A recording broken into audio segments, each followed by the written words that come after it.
The Michael Jordan Last Dance documentary has brought up a lot of conversations from Michael Jordan's playing days, the 80s, the 90s, and all the GOAT conversations, greatest of all time. And hypothetical questions keep popping up, like one from the other day. David Falk, longtime agent of Michael Jordan. He's been on a lot of different radio outlets, and some of other people who were part of the Bulls dynasties and have some kind of inside information on what that was all like.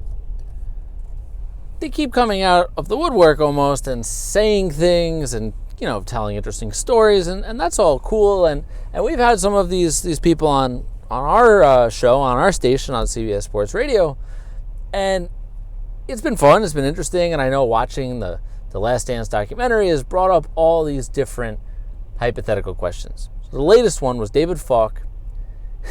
He was on one of our affiliates for CBS Sports Radio, and he said that if Michael Jordan played basketball today in this era, he would score anywhere from 45 to 50 to even 60 points per game, because there is no defense, there's no hand checking allowed, you can't get beat up like Jordan did in the 80s and early 90s, and that he would just have free reign over this game to score at will whenever he wanted.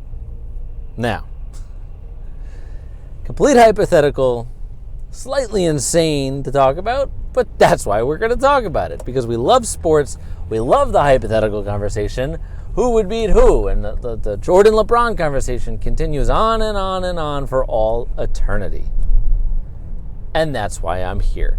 I'm Dave Ettinger. This is the Dave Talk Sports YouTube channel. I work at CBS Sports Radio, and you join me on my rides home from work. It's currently Friday, May 1st. Welcome to May, 6:43 a.m. Eastern Standard Time. So, before we have this ridiculous hypothetical conversation, let's just kind of put the greatest players of all time out into the universe. In no specific order, I'm not meaning to leave anyone out, but let's just throw out, real quick, the 10 to 15 best players of all time, with some debate, not much. Michael Jordan, LeBron James, Kareem Abdul-Jabbar, Wilt Chamberlain, Magic Johnson, Larry Bird, Kobe Bryant, Tim Duncan, Shaquille O'Neal, Hakeem Olajuwon, Bill Russell, Oscar Robertson, Dr. J, Charles Barkley, Jerry West, Elgin Baylor, people like that. Karl Malone, John Stockton, fine. There's many, many, many more, but these are the best players in NBA history. If I left anybody off, I apologize. And the reason I bring these guys up is because these are the guys we're talking about. And in this hypothetical world, you take Michael Jordan, you pluck him and teleport him into today's NBA. How many points would he score? How would he play? What would he accomplish? How many rings would he have? And it's a different world, right? But let's use some logic and let's use some reason. No, there is virtually no defense being played in the NBA. You can't hand check. You can barely look at a guy the wrong way. I mean, common fouls and things that weren't even called fouls back in the 80s and 90s are flagrant fouls today. So it's a completely different world.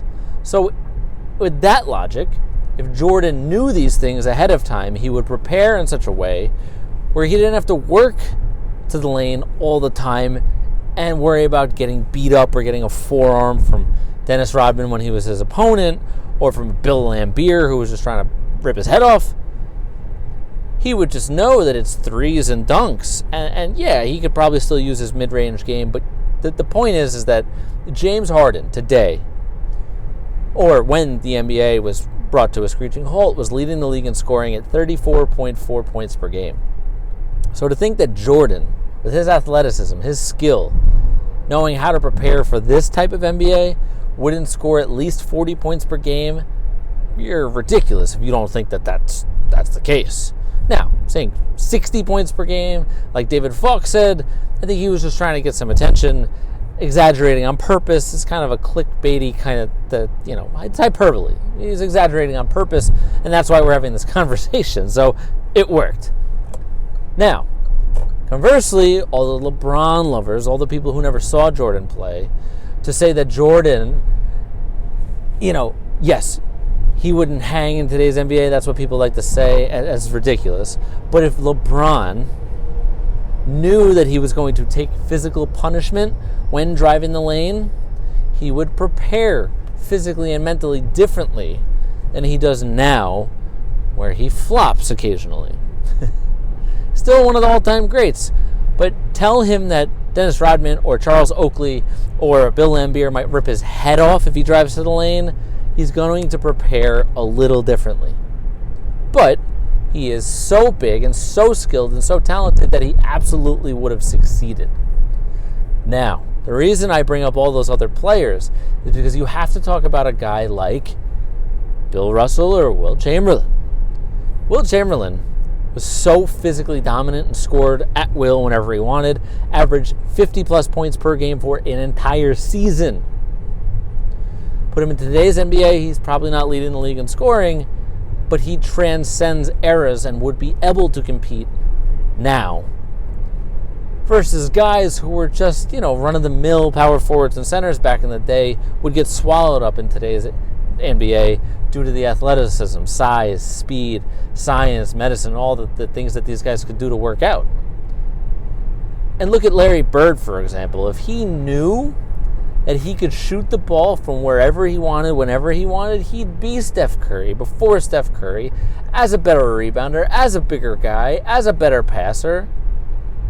I mean, they implemented the three-point shot as he was coming into the league. He wasn't preparing his whole life shooting from 30 feet, shooting from half court like it was acceptable in high school and college. There was no reason. There was no three-point line. So we have to use logic and reason. And at the same time, as great as Bill Russell is, sorry, I never saw him play live, obviously, but it's hard to make him the greatest player of all time just because he has 11 rings. And anyone who's 70, 75, 80 years old plus usually makes that argument. It happened on CBS Sports Radio last night. So I'm sorry. You have to be able to transcend your sport in this completely ridiculous hypothetical world that we have now invented today. So thank you for indulging me. And let me know, of your hypothetical, how many points would MJ score if he played in today's NBA? I'm Dave Ettinger. This has been another episode of Dave Talk Sports on the Dave Talk Sports YouTube channel. I appreciate you watching as always. It is now May. Welcome to my birth month. We can celebrate all month long from home, virtually, because nobody's going outside this month. I hate to break it to you. Sorry. But on that handsomely awesome note, see you.